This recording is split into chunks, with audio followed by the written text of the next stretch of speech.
अमरीकी इलेक्शन पर नज़र दौड़ाते हैं और देखते हैं कि हमारी पाकिस्तान की सियासत में उसका इस दफ़ा खासा चर्चा क्यों है। उसकी एक बड़ी वजह यह है कि पीटीआई अपोजिशन जमात के रहनुमाओं ने हालिया दिनों में काफ़ी ये उम्मीद दिखाई है कि अगर वहाँ पे ट्रंप साहब जीत कर आते हैं तो इमरान खान साहब की रिहाई का रास्ता साफ़ हो जाएगा। सुनिए लतीफ़ खोसा साहब ने अभी चंद दिन पहले क्या बात कही। नवंबर में खान साहब आ जाएंगे। कह रहा हूँ, इसलिए कह रहा हूँ कि डोनाल्ड लू के हुक्म पर इन्होंने जो है हमें घर छुट्टी दी थी ना, अमेरिका के कहने पर ही, उस वक्त भी हुकूमत के कहने। अब 5 नवंबर को आ रही है ना हुकूमत अमेरिका में तो वो आप देख लेंगे कि किस तरह से जो है पेंडुलम, वो कहते हैं ना स्विंग वोट और स्विंग स्टेट्स, जो है स्विंग स्टेट्स ने किया, इनका स्विंग किस तरह जो है यू टर्न मारती है ये एस्टैब्लिशमेंट और ये हुकूमत। आप देखेंगे कि इमरान के जो है पीछे पीछे फिरेंगे।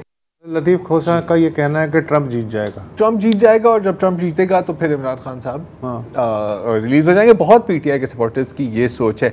जहाँ तक ये दावा है कि खान साहब रिहा हो जाएंगे, जहाँ तक मुझे याद है, हो सकता है मेरे से गलती हो जाए, कि अप्रैल में भी लतीफ़ खोसा ने कहा था कि ये अप्रैल में फारिग हो जाएंगे, ये देख लें। हाँ। और फिर मई में मेरे ख्याल 15 मई को इन्होंने कहा था कि बस अब 10 दिन की बात है। तो और शायद अगस्त का भी जिक्र किया था लेकिन वो मुझे मिला नहीं। लेकिन चले, अब कम से कम एक न्यूज़ पेग तो है कि ट्रंप जीतेगा तो फिर ये उम्मीद पे दुनिया का बिल्कुल ऐसा ही है कि 1971 में जब US 7th fleet bay of Bengal के अंदर आया है तो हम सब कहते थे ले भाई होन इंडिया दी खैर नहीं, देखो क्या करता है पाकिस्तान और अमेरिका का 7th फ्लीट मिला के। तो ये ज़रूरी है हमारी सियासत में लोगों को उम्मीद दिखाना, तो खोसा साहब अपनी कोशिश वो कर रहे हैं उस लिहाज से। तो हम बात करेंगे अमेरिकन इलेक्शन पे। हमें प्रोग्राम में ज्वाइन कर रहे हैं एक ऐसी शख्सियत जो पाकिस्तान की सियासत को भी बहुत अच्छा समझते हैं और अमरीकी सियासत को भी, हुसैन हक्कानी साहब। मुसन्निफ़ हैं, एम्बेसडर रह चुके हैं, आप उन्हें अच्छी तरह जानते हैं।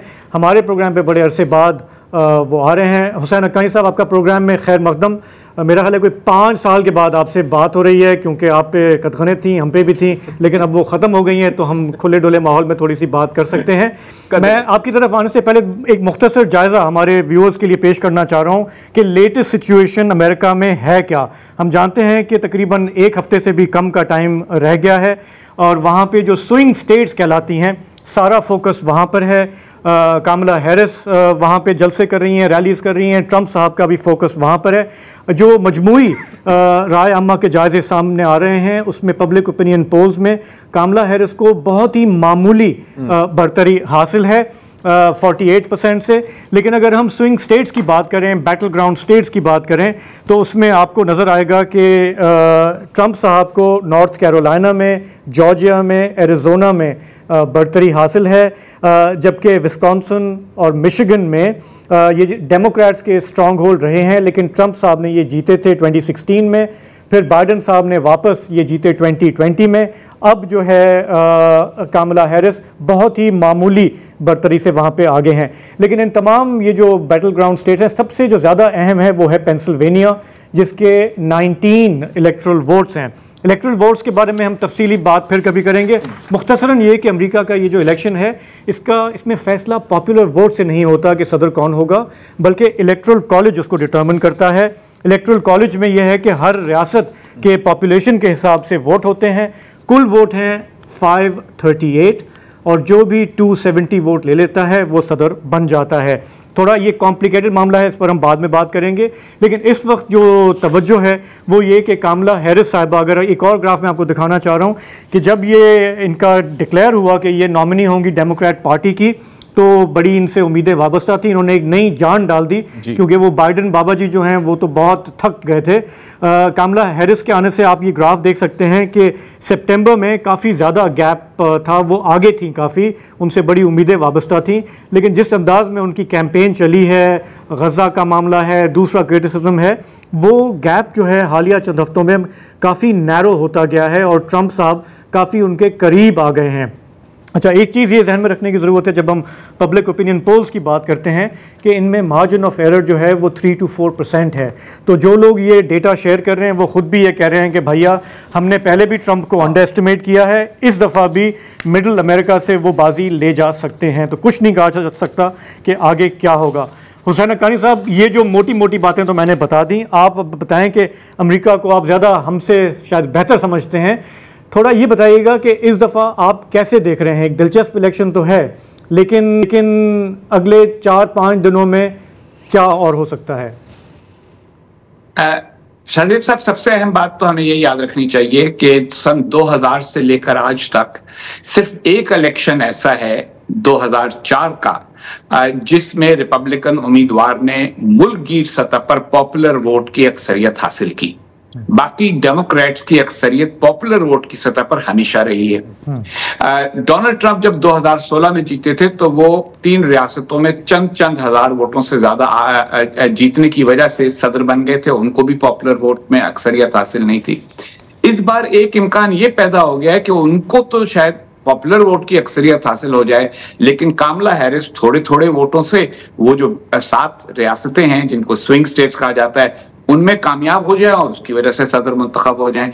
तो ये ऐसा इलेक्शन है कि जिसमें आदमी जुआ खेलना चाहे तो कह दे कि फलाना जीतेगा, लेकिन इस वक्त जो आदाद शुमार हमारे सामने उनकी बुनियाद पर वसूख से नहीं कहा जा सकता कि कौन इन दोनों में से कामयाब हो सकेगा। ठीक है। अच्छा हक्कानी साहब, किस हद तक कमला हैरिस और डेमोक्रेट्स पर इनकी और जो बाइडेन की जो टोटल सपोर्ट फॉर इजराइल की पॉलिसी रही है, किस हद तक वो नुकसानदेह साबित हो सकती है, बिलखसूस मिशिगन जैसी स्टेट्स में जहां पर एक काफ़ी सिग्निफिकेंट अरब अमेरिकन वोट है और जहां पर लेबनीज अमेरिकन की भी बहुत तादाद है? देखिए, 50 रियासतों में से सिर्फ एक मिशिगन है जिसमें मुसलमान और अरबों का वोट इस कदर है कि उसकी वजह से अगर कम फर्क हो दोनों उम्मीदवारों के दरमियान तो उससे फर्क पड़ सकता है, लेकिन किसी और रियासत में मुसलमानों के वोट से फर्क पड़ने वाला नहीं है। और दूसरी बात यह है कि जो गजा में इसराइल की हिमायत की पॉलिसी है, ज्यादातर रियासतों में ज्यादातर अमरीकियों की हिमायत उसको हासिल है, उस पॉलिसी को। इसी वजह से कामला हैरिस इतनी एहतियात से भी चल रही हैं।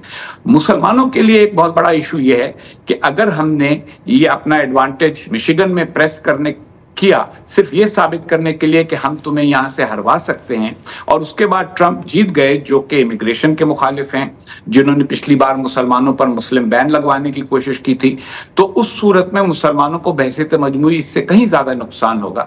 तो मुसलमानों में भी तकसीम मौजूद है, और ऐसा नहीं है कि सारे मुसलमान गजा की वजह से वोट देंगे। बहुत सारे लोग इस बुनियाद पे वोट देंगे कि हमारे बच्चों का मुस्तकबिल यहाँ अमेरिका में कैसा होगा, अगर यहाँ पे नस्ल परस्ती बढ़ेगी तो उनको उसका कितना नुकसान पहुंचेगा।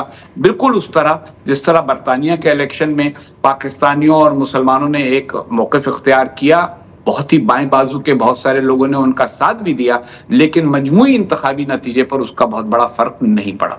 अच्छा हक्कानी साहब, मैं ये जानना चाह रहा हूँ, ये जो आपने जवाब दिया है इसकी मज़ीद थोड़ी सी वजाहत कि 3 बड़े बड़े इश्यूज़ नज़र आ रहे हैं यहाँ हज़ारों मील दूर बैठ के हम लोगों को।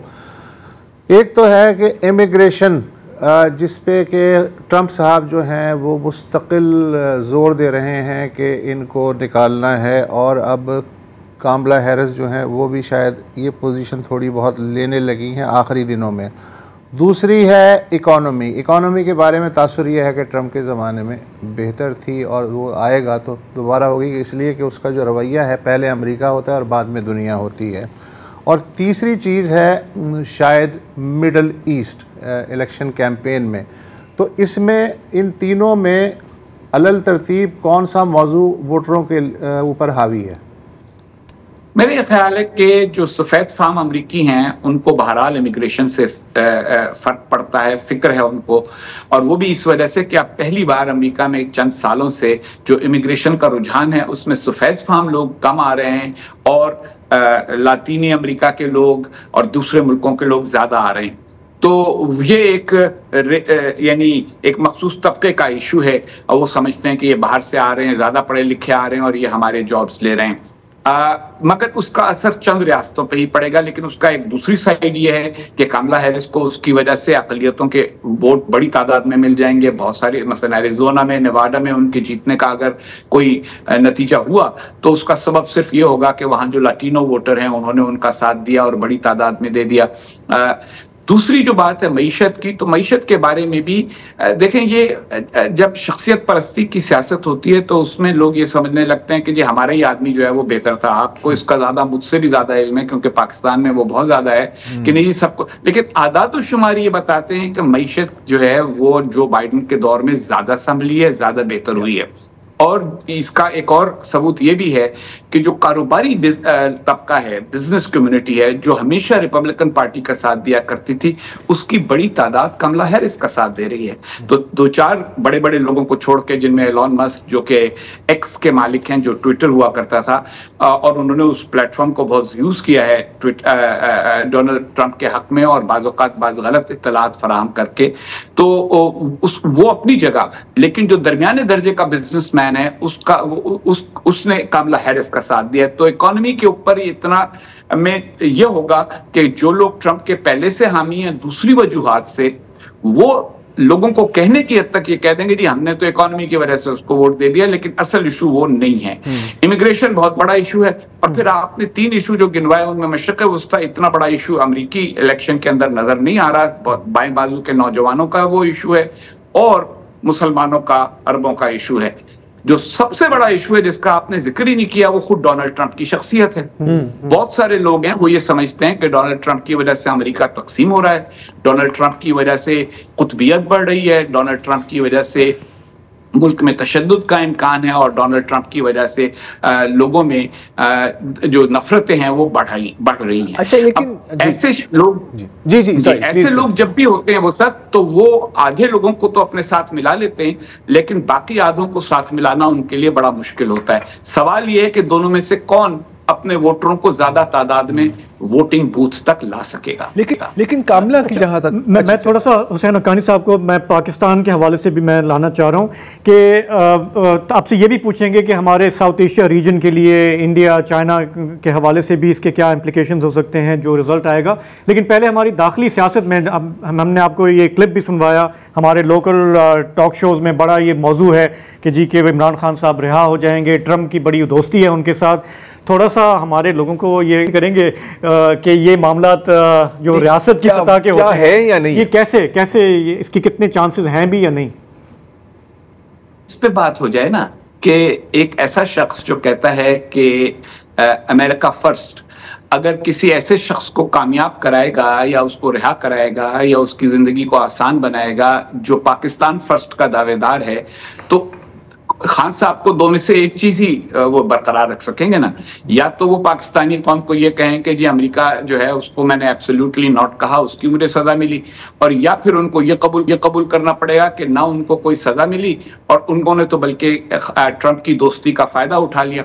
दूसरी बात है कि ट्रंप किसी के दोस्त हैं नहीं, ट्रंप भी खानसादी की तरह हैं, उनका भी क़िबला व काबा अपने गिर्द ही घूमता है, और वो एक नरगिसियत पसंद शख्सियत हैं। ये खान साहब की गलतफहमी है कि एक मुलाकात में उन्होंने डोनाल्ड ट्रंप का इतना दिल लुभा लिया कि डोनाल्ड ट्रंप सदर बनेंगे और उसके अगले दिन पहला काम ये करेंगे कि 7वां या 6ठा बहरी बेड़ा जो है वो पाकिस्तान की तरफ भेजेंगे कि अगर तुमने रिहा न किया तो मैं नेस्तो नाबूद कर दूंगा। इस वक्त अमेरिका से पाकिस्तान को बहुत बड़ी इमदाद नहीं मिल रही, तो अमेरिका का लेवरेज वैसे ही कम है। पहले ये होता था कि हम इमदाद बंद कर देंगे अगर आपने वो हमारी मर्जी पूरी ना की। दूसरी बात यह कि कोई पाबंदियां वो हम पे क्या नहीं लगा देंगे। 6 अरब डॉलर की हमारी तिजारत है। इससे पहले जरा तारीख में आप देख लीजिए कि जिमी कार्टर ने धमकी दी थी भुट्टो साहब को रिहा न करने के ऊपर जनरल ज़िया-उल हक को, और कुछ भी नहीं हुआ। जनरल ज़िया-उल हक ने वही किया जो उनकी मर्जी थी। तो ये मुझे लगता है कि कुछ इसमें वो जो आप लोग आपस में पहले बात कर रहे थे कि कुछ उम्मीद जिंदा रखने वाला काम ज्यादा हो रहा है, सियासी हक़ाइक़ कम है। ट्रंप अगर कहेंगे तो एक ट्वीट कर देंगे, शायद कोई एक बयान दे दें कि इमरान खान को रिहा करो, उसको रिहा होना चाहिए, उस पर हमारे वही दोस्त शादियाने बजाएंगे जो इस उम्मीद पे बैठे हैं कि उसकी वजह से फर्क पड़ जाएगा। लेकिन अगर पाकिस्तान की जो जिनके पास ताकत है वो कहें कि अच्छा जी हम नहीं सुनते आपकी, तो फिर डोनाल्ड ट्रंप के पास ऑप्शंस क्या हैं? क्या वो पाकिस्तान से जंग करेंगे? क्या वो पाकिस्तान के ऊपर पाबंदियां लगाएंगे? मुझे तो नजर नहीं आता कि ऐसा। अमेरिकन इंतखाबात के बारे में और सवाल हम पूछ रहे हैं हक्कानी साहब से, और या पूछूंगा अभी कि क्या हमें कोई फ़र्क पड़ेगा भी सही, क्योंकि मेरे जो मरहूम नाना जान है वो हमेशा कहते थे Nattha Singh and Prem Singh are one and the same thing.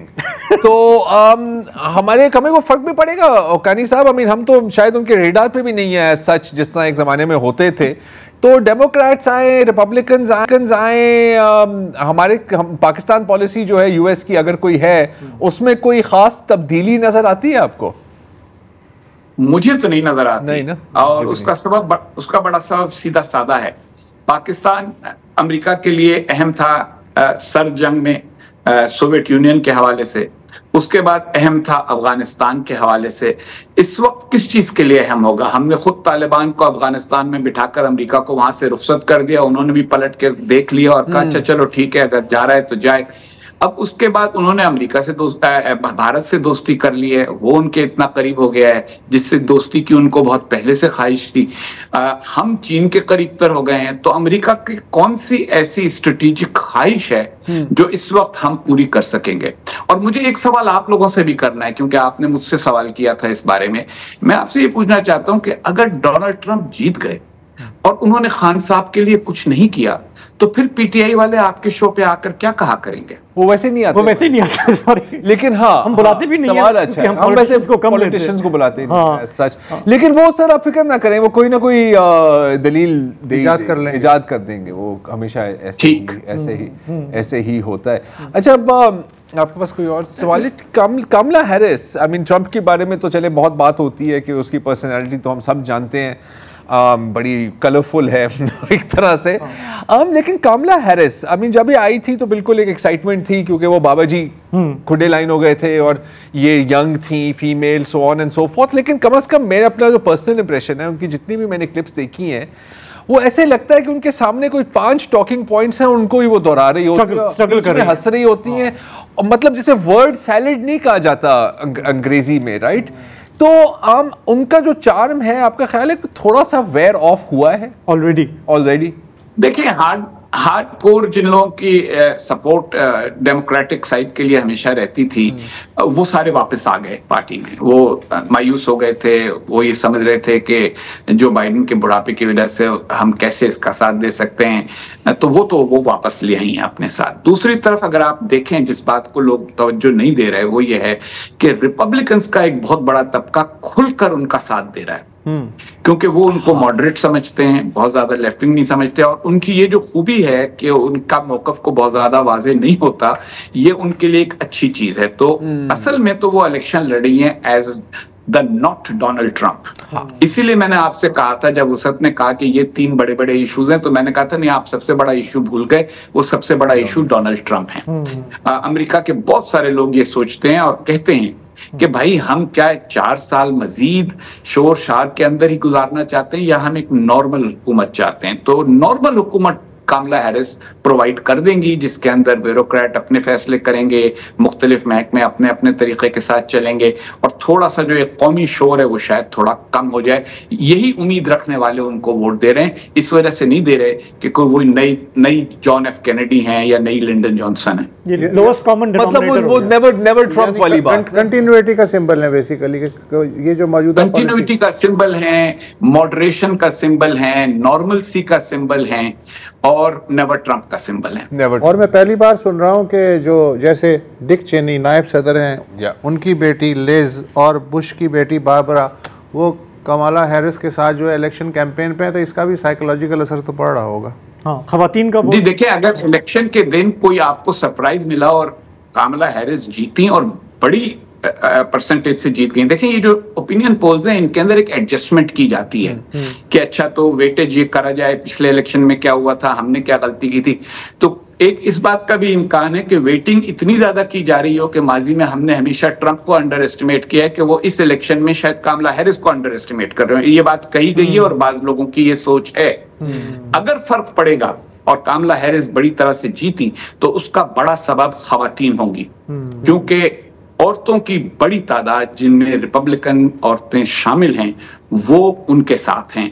और हर ओपिनियन पोल में भी ये बात वाज़ेह है कि औरतों में उनको बहुत ज्यादा बरतरी हासिल है। तो अगर खवातीन की बड़ी तादाद ने जाकर वोट डाल दिए, तो ये उनके लिए मुफीद बात होगी। हाँ, लेकिन उसके बाद इम्कान ये है कि 6 नवंबर को हो सकता है सड़कों पे कुछ टायर जले, आंसू गैस का इस्तेमाल हो, डंडेबाजी हो, इसका भी है। जी, आंसू गैस का इस्तेमाल तो अब अमेरिका में बहुत कम होता है, लेकिन ये कि जो टायर जलने वाला काम है ये पहले भी करके देख लिया है लोगों ने। मेरा ख्याल है कि लोगों को ये भी समझ है कि नतीजा इससे नहीं बदलता।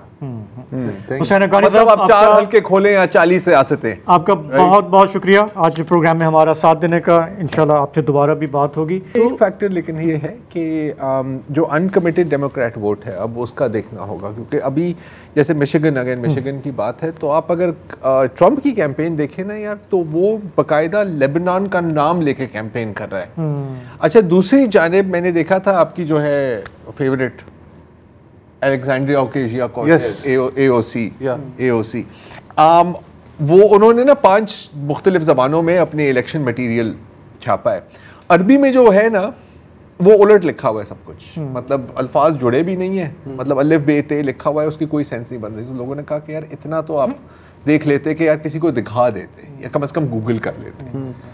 तो ये एक है बल्कि उनके साथ जो हैं वो एक अरब उनकी प्रोग्रेसिव ग्रुप की मेंबर भी तो है ना, उन्हें ही दिखा देते यार। क्या नाम है? राशिदा भी है, राशिदा तालिब, उन्हें बता